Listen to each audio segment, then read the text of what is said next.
नमस्कार सभी को। पॉलिटिकल साइंस की ऑनलाइन क्लासेस में आपका स्वागत है। और आज का जो हमारा टॉपिक है वो है संविधान निर्माण के बारे में। संविधान निर्माण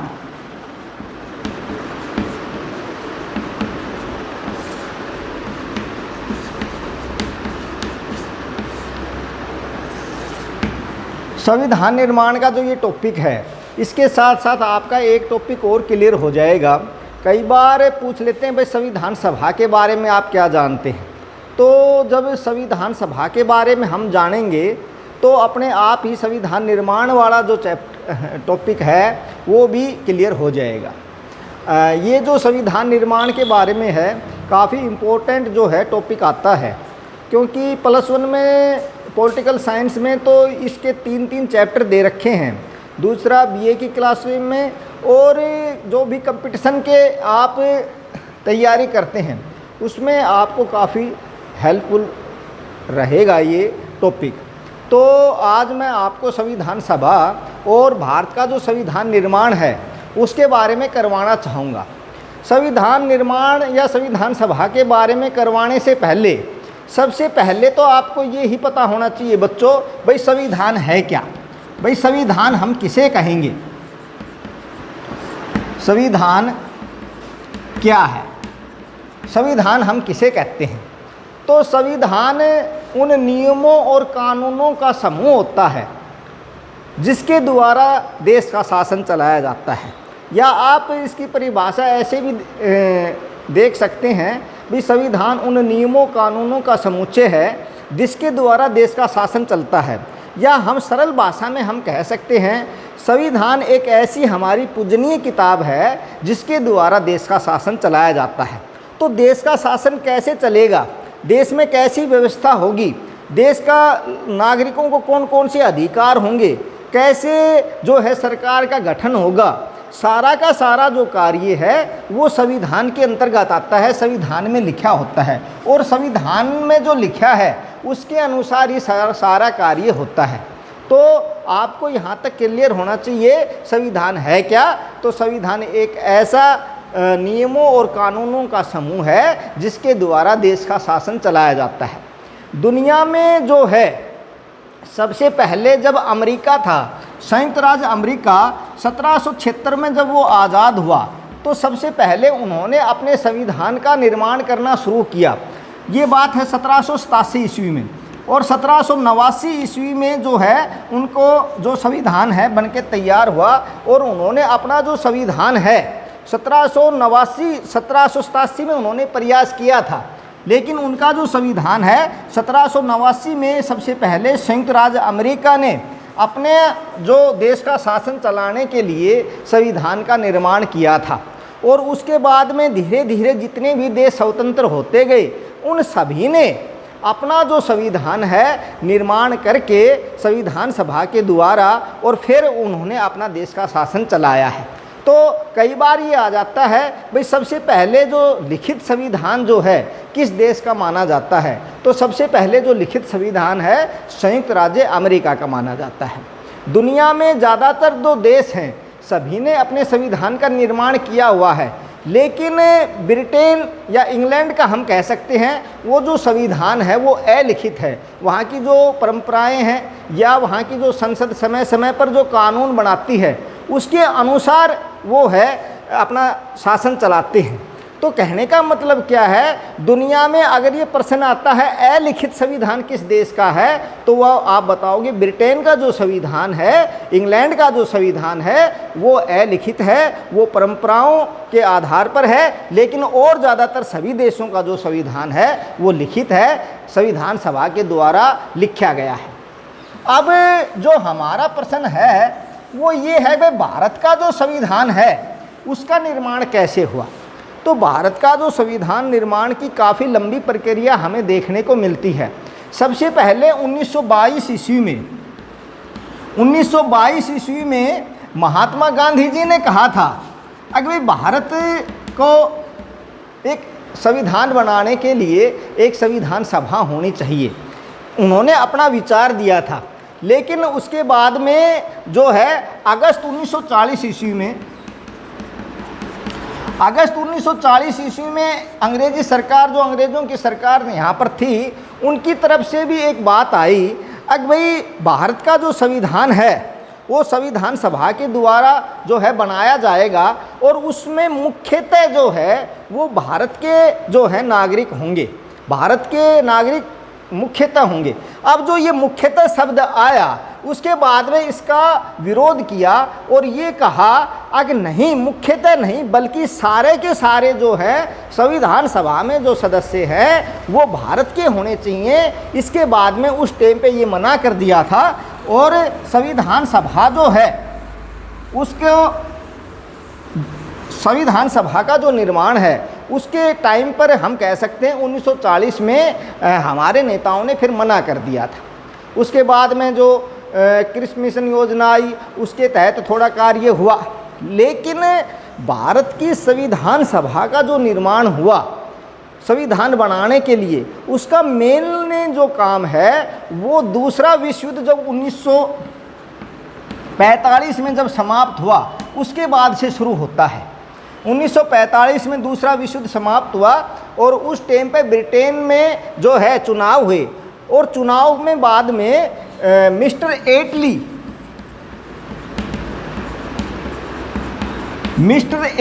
जो है ब्रिटेन के प्रधानमंत्री जो है वो बने।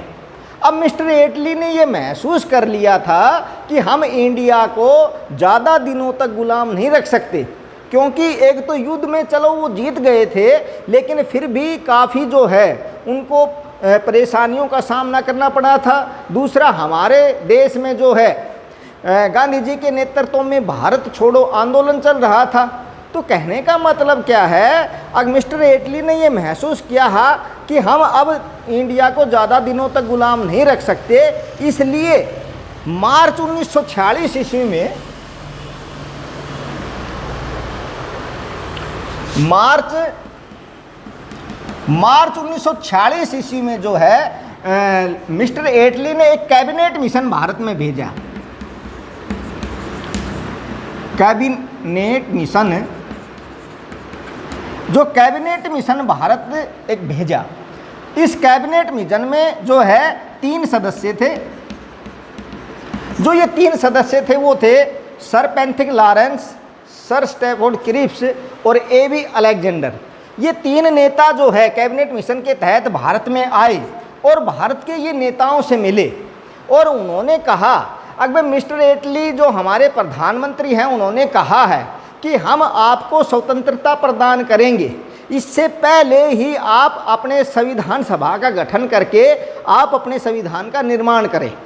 तो सारे के सारे जो नेता हैं वो कैबिनेट मिशन की जो योजना थी ये जानकर कि मिस्टर एटली ने ये इच्छा जताई है संविधान सभा के निर्माण की, तो सारे के सारे सदस्य क्या हुआ, बहुत ज़्यादा खुश हो गए। भाई अब हमारी जो है संविधान सभा का जो है निर्माण होगा। इसलिए फिर जुलाई 1946 में बच्चों, जुलाई 1946 ईस्वी में संविधान जो सभा है उसके चुनाव हुए। संविधान सभा के जो चुनाव है जुलाई 1946 में हुए और इस संविधान सभा का जो है टोटल जो सदस्य हैं कैबिनेट मिशन योजना के तहत उन्होंने बताया था अभी आपने 10 लाख लोगों पर एक सदस्य लेना है। तो उस टाइम पे जब हमें ये जुलाई 1946 में उस टाइम पे भारत की जो जनसंख्या थी वो 40 करोड़ के लगभग थी। तो इसलिए संविधान सभा में जो टोटल सदस्य रखे गए वो थे 389 जो सदस्य हैं उसके लिए एक हमारी जुलाई 1946 में संविधान सभा का निर्माण किया गया। अब ये 389 सदस्य कैसे, कौन कौन से कहाँ से लिए ये मैं आपको बताना चाहूँगा, क्योंकि अंग्रेज़ों का जो कुछ भारत है उस पर डायरेक्ट शासन था, ब्रिटिश प्रांतों के अधीन जो आते थे। दूसरा, कुछ देसी रियासतों जो थे राजा महाराजे वो भी भारत पर शासन करते थे, वो अंडर तो सारा के सारा ब्रिटेन के अधीन आते थे लेकिन उनको वो टैक्स पे करते थे। तो इसलिए जो संविधान सभा का निर्माण हुआ इसमें कुल सदस्यों की संख्या कितनी रखी गई, 389 सदस्य। और ये 389 सदस्य कैसे रखे गए थे ये मैं आपको बताना चाहूँगा। सबसे पहले इनमें से 389 सदस्यों में से ब्रिटिश, ये कई बार मात्रा की गलती हो जाती है, इसको आप समझ लेना। ब्रिटिश भारत के जो प्रांत थे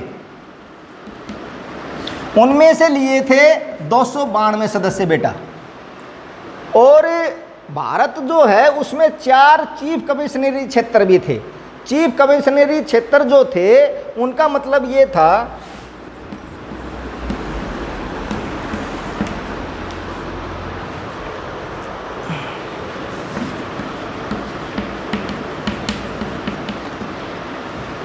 चार जो हैं चीफ कमिश्नरी क्षेत्र थे। जैसे आजकल हमारे जो संघ केंद्र शासित प्रदेश हैं उसी तरह उस टाइम पे चीफ कमिश्नरी क्षेत्र होते थे, और ऐसे उनकी संख्या 4 थी। वो 4 सदस्य वहाँ से लिए थे। और देशी रियासत जो थी, देशी रियासतों से टोटल जो हैं 93 सदस्य लिए थे। ऐसे करके ये हमारे संविधान सभा के कुल सदस्य बन गए थे, वो थे 389। तो संविधान सभा के कुल सदस्यों की संख्या 389 थी। इसमें ब्रिटिश भारत के प्रांत से 292, चीफ कमिश्नरी क्षेत्र से 4, और देशी रियासतें जो थी उस टाइम पे 565 के करीब देशी रियासतें थी, उनमें से 93 जो सदस्य थे वो इनसे लिए थे। अब कई बार बात आती है अगर भाई जो चीफ कमिश्नरी क्षेत्र हैं ये कौन कौन से आते हैं, तो ये 4 चीफ कमिश्नर जो क्षेत्र हैं वो एक तो था दिल्ली, उस टाइम पे एक अजमेर, एक था कुर्ग का आजकल हम कर्नाटक के संदर्भ में देख सकते हैं, कर्नाटक कुर्ग, और एक है बलूचिस्तान।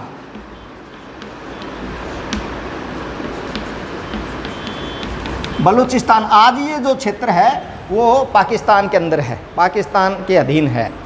तो ये जो 4 थे ये चीफ कमिश्नरी क्षेत्र के अंतर्गत आते हैं। तो 4 सदस्य इनसे लिए गए थे। आगे आशा है आपको यहाँ तक जो है समझ में आ गया होगा। अब जो संविधान सभा के जो चुनाव हुए थे, मैं आपको एक और बताना चाहूँगा, संविधान सभा के प्रत्यक्ष चुनाव नहीं हुए थे। लोगों ने इसके जो 389 जो ये 292 या जो 4 सदस्य थे संविधान सभा के, जो 2 तरह से सदस्य निर्वाचित हुए थे। एक तो ये 292 और 4 सदस्य ये तो थे अप्रत्यक्ष रूप से निर्वाचित, और ये जो 93 थे ये थे मनोनीत, राजाओं के द्वारा मनोनीत। जनता ने उस टाइम पे वोट डालकर अपने संविधान सभा के सदस्यों का चुनाव नहीं किया था, बल्कि उस टाइम पे जो विधानमंडल के सदस्य थे उन विधानमंडल के सदस्यों ने संविधान सभा के सदस्यों का चुनाव किया था। तो इसको हम अप्रत्यक्ष रूप से मानते हैं। भाई संविधान सभा के जो सदस्य थे उनका अप्रत्यक्ष रूप से जो चुनाव हुआ था, और ये जो सदस्य हैं 93 हैं, ये जो हैं ये थे मनोनीत सदस्य राजा महाराजाओं के द्वारा। तो आपको इसका यहाँ तक आशा है आपको समझ में आ गया होगा।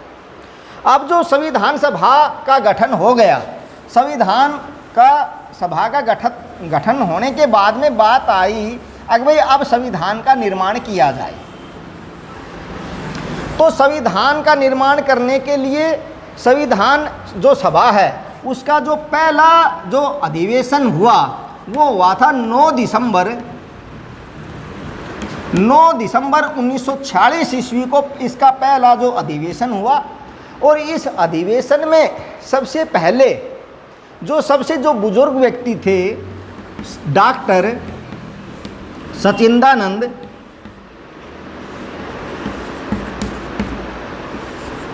सचिदानंद सिन्हा, उनको संविधान सभा का अस्थायी अध्यक्ष बनाया गया था। 9 दिसंबर 1946 ईस्वी को संविधान सभा का पहला अधिवेशन हुआ। इस अधिवेशन में टोटल 207 सदस्यों ने भाग लिया था और इनमें से डॉक्टर सचिदानंद सिन्हा को जो है अस्थायी अध्यक्ष बनाया गया। अब 11 दिसंबर 1946 ईस्वी को संविधान सभा का जो स्थायी अध्यक्ष जो है वो नियुक्त हुआ था, वो बनाए गए थे और वो थे डॉक्टर राजेंद्र प्रसाद। डॉक्टर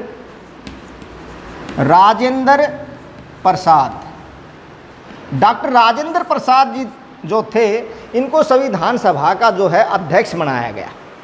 अब बात आई, अब भाई अपने संविधान का निर्माण करो।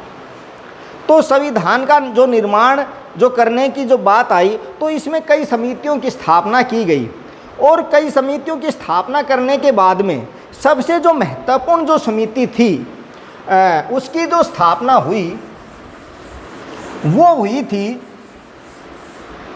29 अगस्त 1947 को। 29 अगस्त 1947 को प्रारूप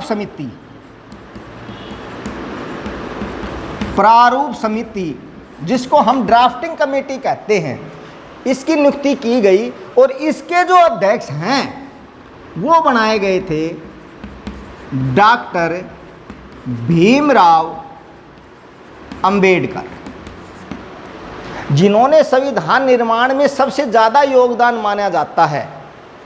डॉक्टर भीमराव अंबेडकर का ये जो अध्यक्ष थे वो थे प्रारूप समिति या ड्राफ्टिंग कमेटी के जो हैं वो अध्यक्ष थे। इससे पहले संविधान के लिए, संविधान हमारा कैसा होगा, किन किन हमें मूल्यों को लिया जाएगा, तो इसके लिए इससे पहले ही 13 दिसंबर 1946 को एक उद्देश्य प्रस्ताव पेश किया था पंडित जवाहरलाल नेहरू जी ने और उसमें ये डिसीजन लिया गया था उद्देश्य, भाई संविधान जो है बनाने का क्या उद्देश्य है, किन किन बातों को लिया है, कौन कौन से हमारे मूल्य होने चाहिए। जो हमारे जो प्रस्तावना में सारे मूल्य देखने को मिलते हैं वो सारे के सारे जो हैं उद्देश्य प्रस्ताव के अंतर्गत देखे गए थे। तो कई बार पेपर में आ जाता है भाई उद्देश्य प्रस्ताव संविधान सभा में किसने पेश किया था, तो उद्देश्य प्रस्ताव है वो जो संविधान सभा में बच्चों पंडित जवाहरलाल नेहरू ने पेश किया था और ये बात है 13 दिसंबर 1946 ईस्वी की। अब इसमें आपने कंफ्यूज नहीं होना है। कई बार जो एग्जामिनर है वो पेपर जो बनाता है तो घुमा के पूछ लेता है। आपने इसमें चीज़ क्लियर होनी चाहिए। एक तो संविधान सभा के अस्थायी अध्यक्ष वो थे डॉक्टर सचिदानंद सिन्हा,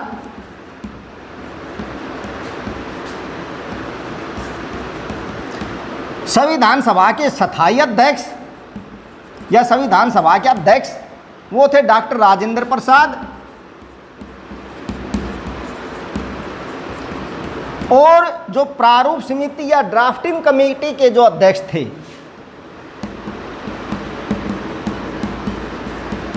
वो थे डॉक्टर भीमराव अंबेडकर। देखो इनमें आपने कंफ्यूज, ज़्यादातर प्रश्न यहाँ से बनते हैं।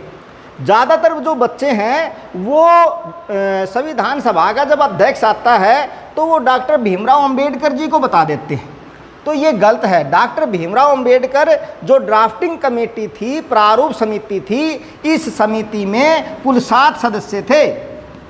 उन 7 सदस्य जो थे कमेटी के, इसके अध्यक्ष थे। वैसे संविधान सभा के जो अध्यक्ष डॉक्टर राजेंद्र प्रसाद थे और 9 दिसंबर को जो अस्थायी अध्यक्ष बनाए थे वो थे डॉक्टर सचिदानंद सिन्हा। तो इन चीज़ों का आपने याद रखना है। जब प्रारूप समिति का गठन हो गया तो अब संविधान निर्माण की बात आई, तो इसमें सबसे ज़्यादा जो संविधान निर्माण में जो योगदान है वो डॉक्टर भीमराव अंबेडकर जी का माना जाता है। भीमराव अंबेडकर, इनका सबसे ज़्यादा योगदान है। अब डॉक्टर भीमराव अंबेडकर का संविधान सभा के बारे में भी मैं आपको कुछ बताना चाहूँगा। आखिर डॉक्टर भीमराव अंबेडकर जो थे, सबसे पहले संविधान जो सभा थी उसमें जो निर्वाचित जो खड़े हुए वो बॉम्बे से खड़े हुए थे, लेकिन ये बॉम्बे से जब है चुनाव हार गए थे। उसके बाद में मुस्लिम लीग की सहायता से, और मुस्लिम लीग की सहायता से ये बंगाल से फिर निर्वाचित हुए। बंगाल से निर्वाचित होने के बाद में ये किस में आ गए, संविधान सभा में आ गए और अपना योगदान देने लगे। लेकिन एक प्रॉब्लम फिर आई, क्योंकि 15 अगस्त 1947 को जब भारत आज़ाद हुआ तो पाकिस्तान के दो हिस्से आए थे, एक पूर्वी पाकिस्तान, एक पश्चिमी पाकिस्तान। पूर्वी पाकिस्तान जो आज बांग्लादेश है, ये पहले पाकिस्तान का भाग था। तो जो जहाँ से ये जीत के आए थे वो जो क्षेत्र है वो किस में चला गया, पूर्वी पाकिस्तान में चला गया था। तो इसके बाद में इनकी जो ये सीट है वो ख़त्म हो गई थी। तो क्या हुआ, इसके बाद में उस टाइम पे संविधान सभा के संवैधानिक जो सलाहकार नियुक्त हुए थे वो थे BN. Rao. BN. Rao, BN. Rao जो है, उन्होंने डॉक्टर राजेंद्र प्रसाद जो संविधान सभा के अध्यक्ष थे उनसे कहा, अगर भाई अंबेडकर जी के बिना काम चलने वाला नहीं है, तो इनको कैसे भी करके संविधान सभा में लेके आओ दोबारा। तो डॉक्टर राजेंद्र प्रसाद जी ने उस टाइम पे जो बॉम्बे के जो बम्बई के जो प्रधानमंत्री थे, उस टाइम पे प्रधानमंत्री का एक पद था बीजी खेर, उनसे बात की और बीजी खेर जी ने क्या किया, एक जैकर जो है संविधान सभा का जो सदस्य था, जैकर जी से इस्तीफा लिया और फिर उस सीट से फिर डॉक्टर भीमराव अंबेडकर को दोबारा जो है, जो बम्बई की सीट है उससे लेकर के आए थे। तो इस व्यक्ति की इम्पोर्टेंस इससे पता चलता है, अगर उसके बिना काम चलने वाला नहीं था बी.एन. राव, तो दूसरे का इस्तीफा दिला करके फिर इनकी जगह जो है निश्चित की गई थी, ताकि जो हमारा जो संविधान है अच्छी तरह से बन सके। तो ये आपको मैं थोड़ी जानकारी दी है, आपको थोड़ा पता होना चाहिए। दूसरा, डॉक्टर भीमराव अंबेडकर ने क्या किया, इसके साथ साथ सबसे ज़्यादा इनका सहयोग बी.एन. राव ने किया था। बेनेगल नरसिंह राव उस टाइम पर ये संविधान सभा के सदस्य नहीं थे, लेकिन उस टाइम पर जो आई.ए.एस. ऑफिसर थे, सबसे ज़्यादा जो योगदान है वो बी.एन. राव और डॉक्टर भीमराव अंबेडकर का माना जाता है। और इसका अंबेडकर का योगदान इसलिए माना जाता है, जब संविधान सभा का आखिरी अधिवेशन हुआ था 24 जनवरी 1950 को, तो पूरे के पूरे सदस्य जो हैं सभी डॉक्टर राजेंद्र प्रसाद जी को बधाई दे रहे थे अपने अपने तरीके से। आखिरी में जब वक्तव्य आया डॉक्टर राजेंद्र प्रसाद जी, डॉक्टर राजेंद्र प्रसाद जी ने कहा था, अगर भाई ठीक है, एक अध्यक्ष होने के नाते सभी जो है मेरे को आप बता रहे हैं कि भाई आपका योगदान है, लेकिन सच्चाई ये है, इस आप भी देख रहे थे या आप भी काम कर रहे थे, मैं भी काम कर रहा था, सबसे ज़्यादा जो योगदान है संविधान निर्माण में वो अंबेडकर जी और जो हमारे बी.एन. राव जी हैं उनका माना जाता है। तो डॉक्टर राजेंद्र प्रसाद ने इनका जो योगदान के बारे में खुद जो है टिप्पणी की थी। अब हम पीछे अब आते हैं, डॉक्टर भीमराव अंबेडकर जी ने क्या किया, या इसके दूसरे जो ड्राफ्टिंग कमेटी जो ड्राफ्ट तैयार किया, तो इन्होंने दूसरे देशों के जो संविधान थे उनसे अच्छी बातों को लिया और हमारा जो 1935 का भारत सरकार अधिनियम था उनसे अच्छी चीज़ों को लिया और एक फिर अपना जो है बहुत ही अच्छा संविधान जो है तैयार किया। जैसे कई बार पूछ लेते हैं, जैसे संयुक्त राज्य अमेरिका जो है उससे भी हमने उसके संविधान से काफ़ी अच्छी चीज़ें ली हैं। जैसे भारत में जो मौलिक अधिकार हैं नागरिकों के, प्रस्तावना की जो भाषा है हम भारत के लोग, ऐसे ही स्वतंत्र न्यायपालिका की जो व्यवस्था है, ये सारी चीज़ें हमने अमेरिका से ली। ऐसे ही जो है नीति निर्देशक सिद्धांत है वो आयरलैंड के संविधान से लिए गए। ब्रिटेन का जो संविधान है उससे हमने संसदीय शासन प्रणाली है, कानून का जो शासन पाया जाता है, एकल नागरिकता जो है वो सारी इंग्लैंड के संविधान से ली। ऐसे ही हम कह सकते हैं अगर भाई जो संघीय शासन व्यवस्था है जिसमें 2 सरकारें होंगी, जो ये व्यवस्था की ये कनाडा के संविधान से ली गई।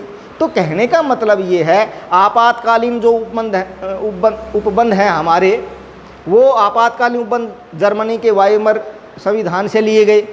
संविधान में जो संशोधन की प्रक्रिया है वो सारी की सारी हमने दक्षिण अफ्रीका के संविधान से ली।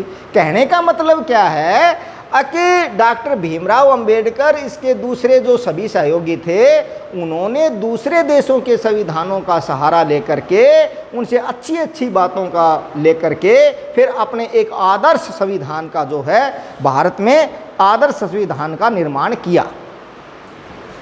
अब भारत का जो संविधान है वो 26 नवंबर 1949 को जो है बन के तैयार हो गया था और इस संविधान को जो बनाने में 2 वर्ष 11 महीने और 18 दिन का जो है बच्चों समय लगा था। तो 26 नवंबर 1949 को जब संविधान बन के तैयार हुआ तो फिर इसके कुछ जो उपबंध थे वो तो लागू कर दिए थे, लेकिन इसको पूर्ण रूप से लागू करने की जो बात आई तो सभी सदस्य कहने लगे भाई इसको 26 जनवरी को लागू करेंगे, क्योंकि 26 जनवरी का दिन हमारे लिए बहुत महत्वपूर्ण है। क्यों महत्वपूर्ण है? क्योंकि 1930 ईस्वी में 26 जनवरी के दिन ही हमने अपना स्वतंत्रता दिवस जो है वो मनाना शुरू किया था। पहला स्वतंत्रता दिवस जो है 26 जनवरी 1930 को मनाया गया था। चाहे हम स्वतंत्र नहीं हुए थे, लेकिन लोगों में जागृति पैदा करने के लिए, लोगों को मोटिवेट करने के लिए स्वतंत्रता दिवस मनाते थे। तो इस स्वतंत्रता दिवस का महत्व बनाए रखने के लिए, 26 जनवरी का महत्व बनाए रखने के लिए ये डिसीजन लिया गया कि भाई 26 जनवरी को इसको लागू किया जाएगा। अब स्वतंत्रता दिवस जब 15 अगस्त 1947 को हमें स्वतंत्रता प्राप्त हो गई, तो स्वतंत्रता दिवस कब हो गया? 15 अगस्त। तो फिर 26 जनवरी को लागू करना था, तो 26 नवंबर 1949 26 जनवरी को लागू करना था, तो ये डेट बदल जाएगी। तो 26 जनवरी क्या है? 1950 ईस्वी। तो 26 जनवरी 1950 को इसको लागू किया गया और उस दिन से लेकर आज तक इसी संविधान के जो द्वारा है हमारा देश का शासन चल रहा है। संविधान जो सभा थी इसकी जो अंतिम बैठक थी वो थी 24 जनवरी 1950 को।